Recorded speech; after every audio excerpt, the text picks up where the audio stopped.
सरोज अपने बेटे अनीश के साथ एक गांव में रहती थी। अनीश की शादी शहर की रहने वाली एक प्रिया नाम की लड़की से हो जाती है। प्रिया शहर से गांव आ जाती है। प्रिया एक अच्छे खासे परिवार से थी, जिसके चलते उसके पिताजी ने उसे बहुत सारा दहेज दिया था।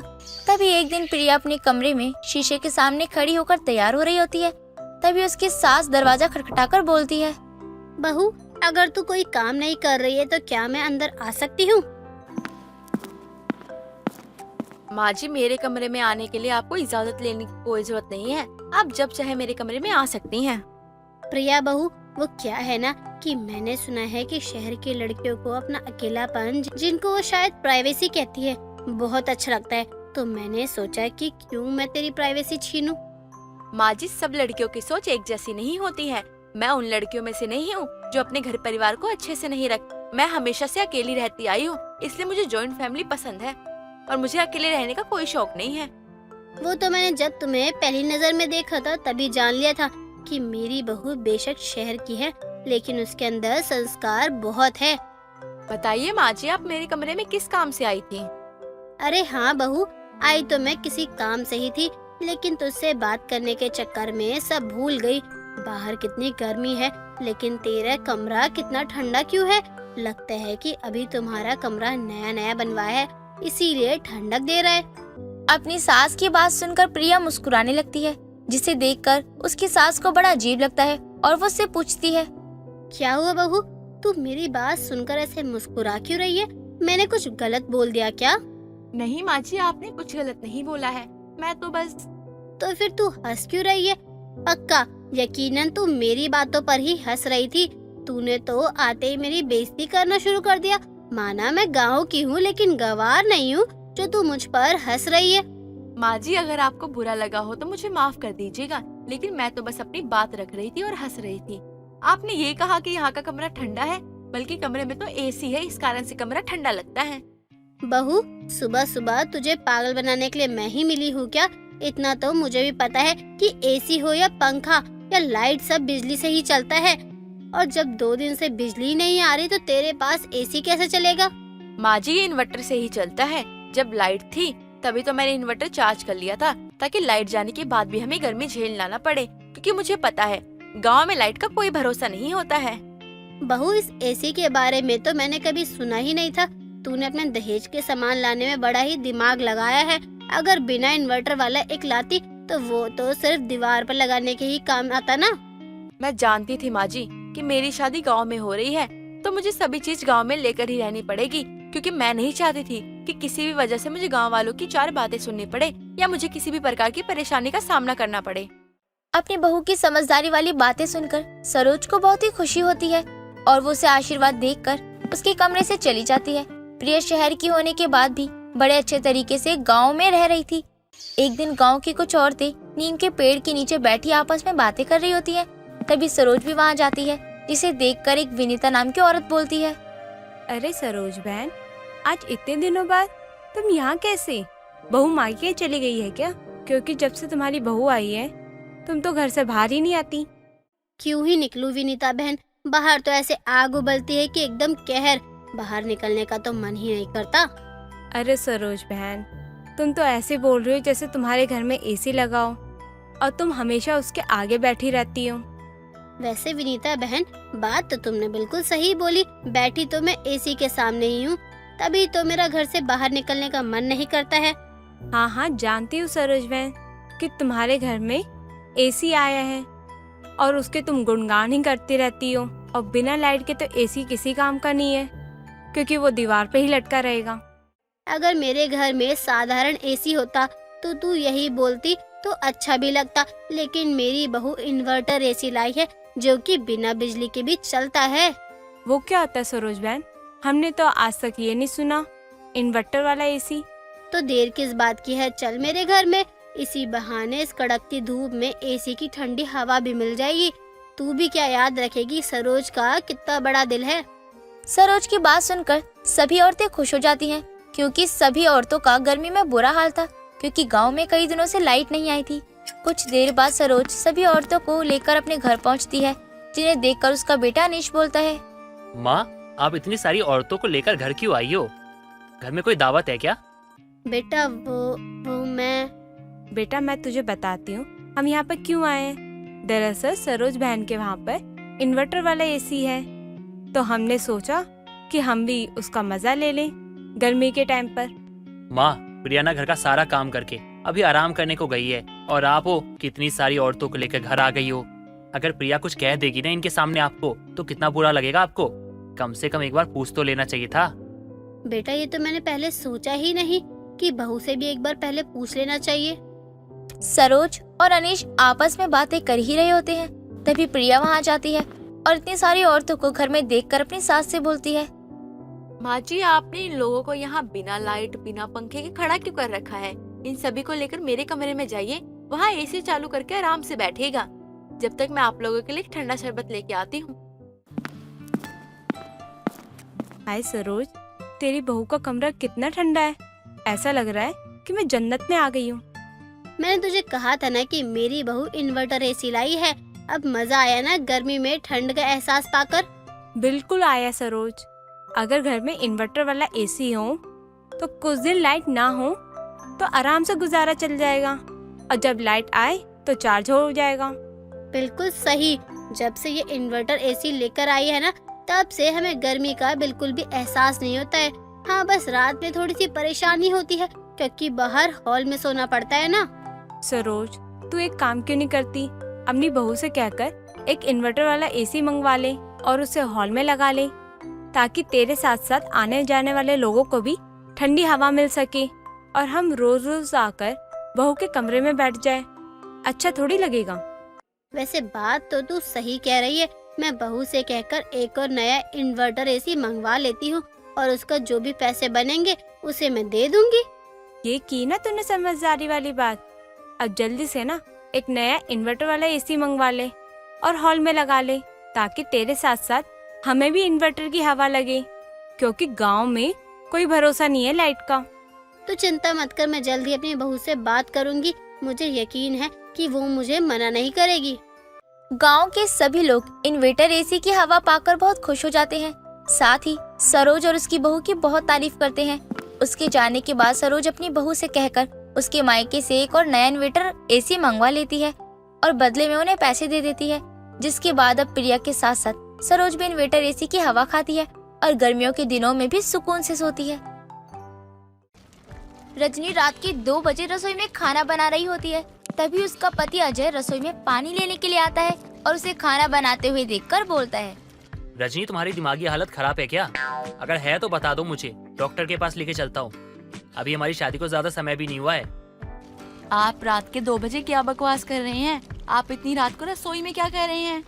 यही बात तो मुझे तुमसे कहनी थी, इसलिए मैं तुम्हें पागल कह रहा था। तुम रात में ठीक से खाना क्यों नहीं खाती हो, जो आधी रात को भूख लग गई? मुझे भूख नहीं लगी, बल्कि मेरा ऑनलाइन ऑर्डर आया था तो मटर पनीर की सब्जी और रोटी, तो वही बनाकर मुझे डिलीवरी करनी थी और डिलीवरी बॉय आता ही होगा। तुम क्या ये ऑनलाइन के चक्कर में पड़ी रहती हो? कुछ नहीं होने वाला इससे। बिना बात के तुम ना मेहनत कर रही हो। देखिए, कभी मेहनत से पीछे नहीं हटना चाहिए। बाकी देना ना देना सब भगवान के हाथ में है। फल की चिंता करके क्या हम काम नहीं करेंगे? वैसे भी जो फल की चिंता करता है ना, उसका काम कभी जिंदगी में पूरा नहीं होता। यार, इससे बिना बात के तुम्हारी नींद खराब होती है और कुछ नहीं होता इससे। अरे ये ऑनलाइन काम करना छोड़ दो, अपने घर पे ध्यान दो। देखिए, आपको जो कहना है कहिए, लेकिन मुझे ऑनलाइन काम करने से मत रोकिए। ठीक है भाई, करो जो करना है तुमको वो करो। मुझे पानी दे दो, मैं चला सोने। जी ठीक है, मैं देती हूँ। रजनी अजय को बोतल में पानी दे देती है और वो पानी लेकर अपने कमरे में चला जाता है। कुछ देर बाद उसकी थोड़ी सी आंख लगती है, तभी रजनी उसके पास आकर बैठ जाती है तो वो डर जाता है। कौन है मेरे बगल में? कौन है? अरे आपकी वाइफ हूँ, और कौन होगा? एक लड़की से ज्यादा डरते हो आप। सो जाओ। तुम यहाँ कैसे आ गई? तुम तो रसोई में थी ना, तो फिर यहाँ कैसे आ गई? बन गया तुम्हारा खाना? सब्जी बन गई, रोटी बनाने जा रही थी तो देखा कस्टमर ने ऑर्डर कैंसिल कर दिया, तो फिर मैंने सब्जी उठाकर फ्रिज में रख दी और कमरे में आ गई। देखो रजनी, मैं तुम्हें ना प्यार से समझा रहा हूँ, मेरी बात ध्यान से सुन लो। या तो अपनी ये रसोई बंद करो या मेरे कमरे को छोड़ दो। तुम्हारे कारण परेशान हो चुका हूँ मैं, चैन से सो तक नहीं पाता। ऑफिस जाने के बाद वो बॉस जीने नहीं देता और घर पे तुम। तो फिर आप भी सुन लीजिए, मैं कमरा छोड़ सकती हूँ लेकिन अपनी ऑनलाइन रसोई नहीं। एक तो वैसे ही कस्टमर ने दिमाग खराब कर दिया है, मेरी नींद खराब हो गई है और आप यहाँ है कि बकबक कर रहे हो। अजय और रजनी की बहस की आवाज सुनकर उसकी सास ममता वहाँ आ जाती है और दरवाजे का गेट बजाने लगती है।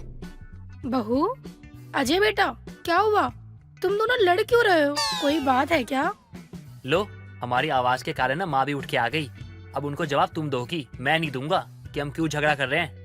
अजय इतना कहकर उठकर जाता है और दरवाजा खोलता है। तभी ममता अंदर आकर बोलती है, क्या हुआ? तुम दोनों को क्यों लड़ रहे थे? माँ जी लड़ नहीं रहे थे, वो मैं अपने ऑनलाइन रसोई का ऑर्डर पूरा करने के लिए गई थी। जब उसे करके कमरे में आई तो अजय जी की नींद खराब हो गई, तो उसी बात पे चिल्लाने लगे। बहू, पूरा दिन मेरा बेटा ऑफिस में काम करता है, अब तू रात में भी उसे सोने नहीं देगी तो वो गुस्सा ही करेगा ना। माँ जी मैं तो ये सब आप लोगों के लिए ही कर रही हूँ, ताकि हमारे घर के हालातों में सुधार हो सके।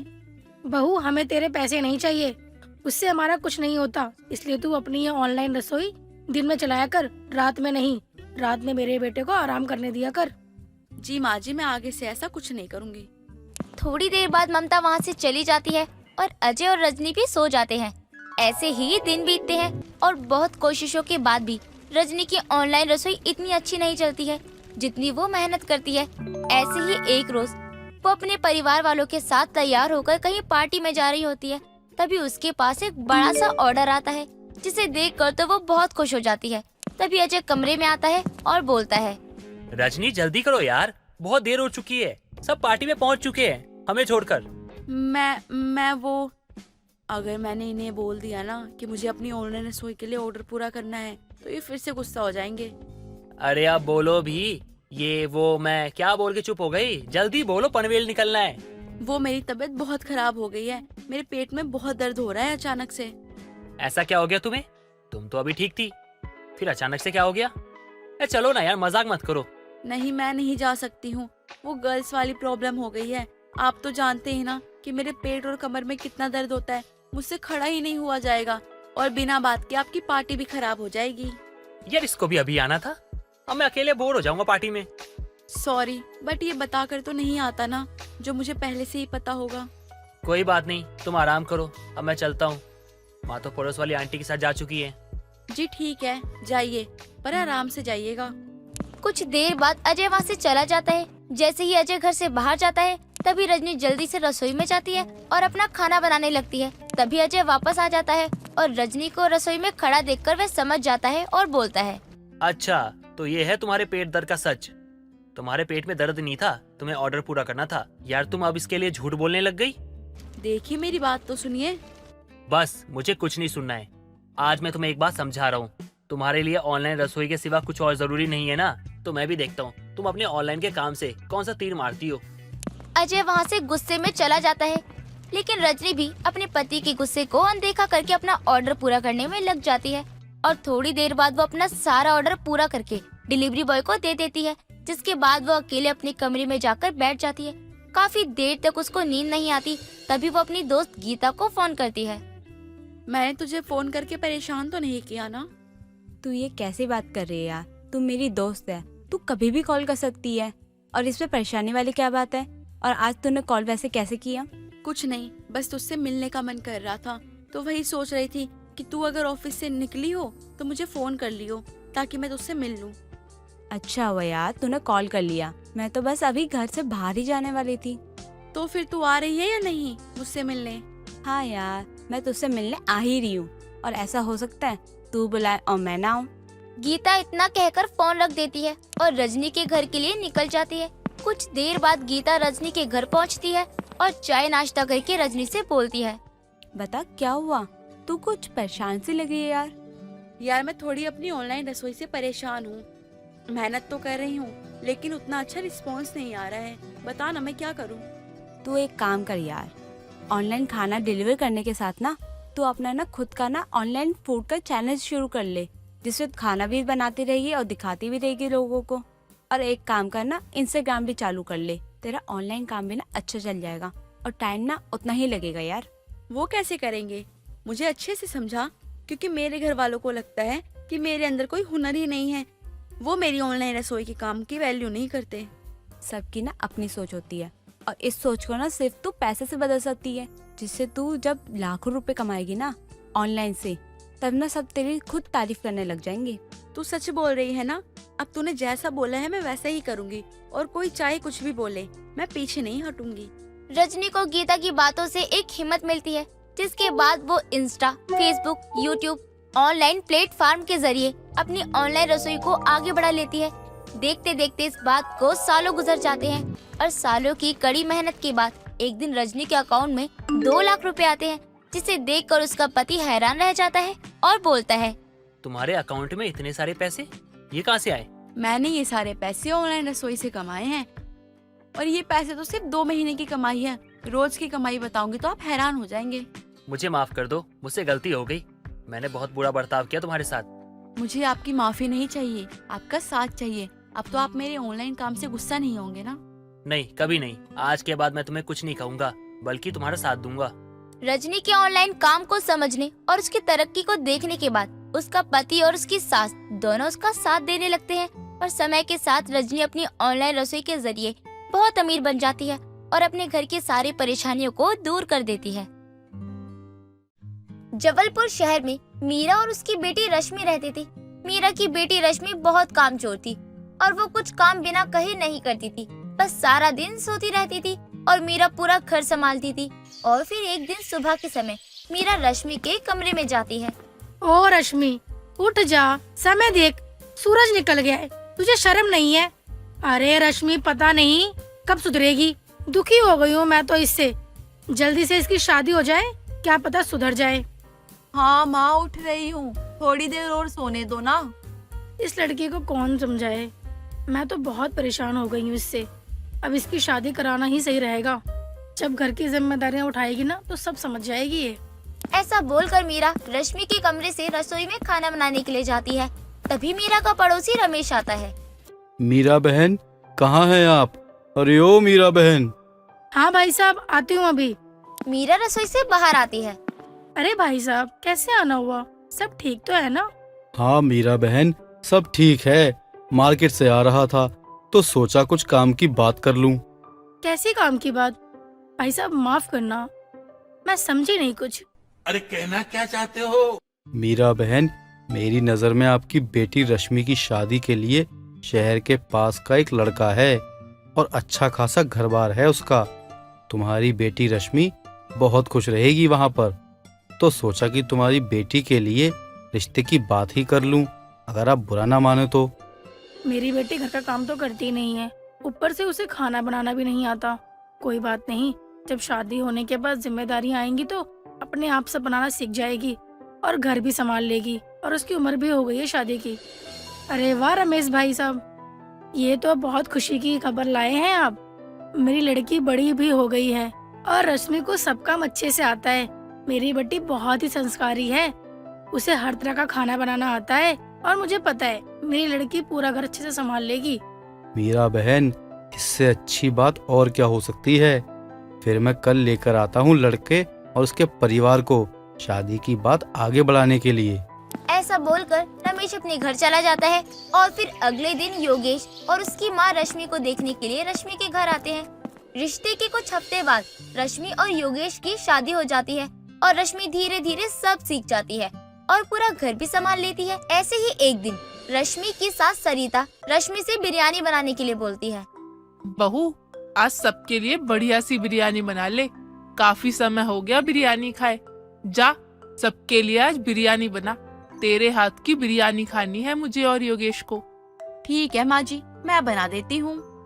रश्मि ऐसा बोलकर रसोई में चली जाती है और फिर अपने आप से बोलती है, अरे माँ जी ने मुझे क्या बनाने को बोल दिया? मुझे तो सादा खाना बनाने के अलावा कुछ आता ही नहीं है। क्या करूँ समझ ही नहीं आ रहा है। हाँ, एक काम करती हूँ, ऑनलाइन ऑर्डर करके मंगा लेती हूँ, रसोई के पीछे वाली खिड़की से मंगा लेती हूँ और किसी को पता भी नहीं चलेगा। रश्मि अपने पति योगेश और अपनी सास के लिए बिरयानी बनाकर थाली में परोस कर ले आती है और सब बैठकर खुशी खुशी खाते हैं। पर असल में वो बिरयानी बनाई नहीं होती, ऑर्डर करके मंगाकर सबको खिलाती है वो। अरे वाह बहू, बहुत स्वादिष्ट बिरयानी बनाई है तूने तो। भाई मजा आया। स्वाद स्वाद में मैंने 2 प्लेट बिरयानी खा ली और पता भी नहीं चला। हाँ रश्मि, बिरयानी वैसे बहुत अच्छी बनी है, मजा आ गया खाकर।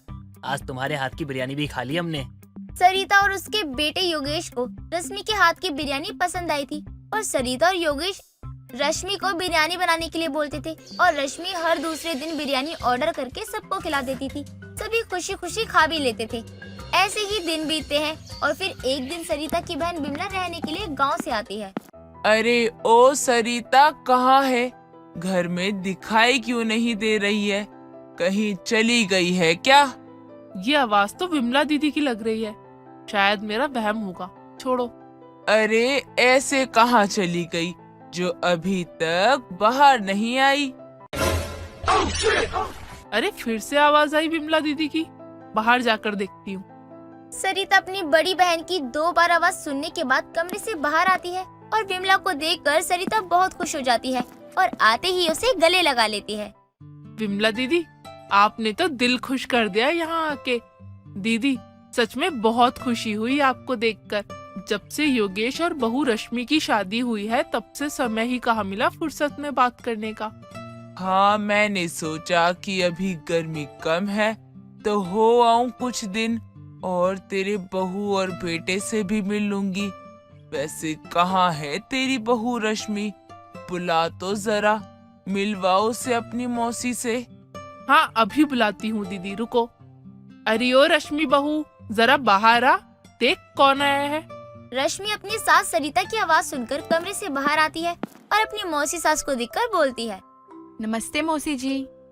जीते रहो तुम दोनों, हमेशा खुश रहो। रश्मि बहू जा कुछ बना ले, तेरी मौसी सास इतनी दूर से आई है, चाय और उसके साथ कुछ बना ला।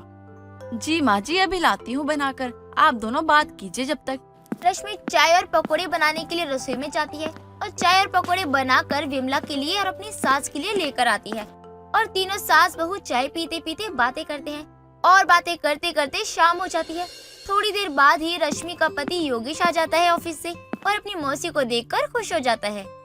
अरे आज मौसी जी हमारे घर आई है। मौसी जी आपको देखकर बहुत खुशी हुई। रश्मि जाओ मौसी जी के लिए ना अपने हाथ की ना वो टेस्टी वाली बिरयानी बना के ले आओ। अरे हाँ योगेश बेटा, मैं भी यही बोलने वाली थी बहू से। जा बहू, अब सभी आ गए घर पर, तू खाने में अपने हाथ की स्वादिष्ट बिरयानी बना कर ले आ। हाँ माँ जी, बस मुझे 15 मिनट दीजिए, मैं अभी तुरंत बना कर लाती हूँ। रश्मि रसोई में जाकर बिरयानी ऑर्डर कर देती है और बार बार रसोई की खिड़की से देखती रहती है कि कोई रसोई में आ ना जाए और रश्मि की सच्चाई सबको पता न चल जाए। इसलिए वो बार बार सब पर निगरानी रखती है और डराते ही वो सबके लिए थाली में बिरयानी परोस कर दे देती है। अरे वाह वाह बहू, तूने बिरयानी तो बहुत टेस्टी बनाई है।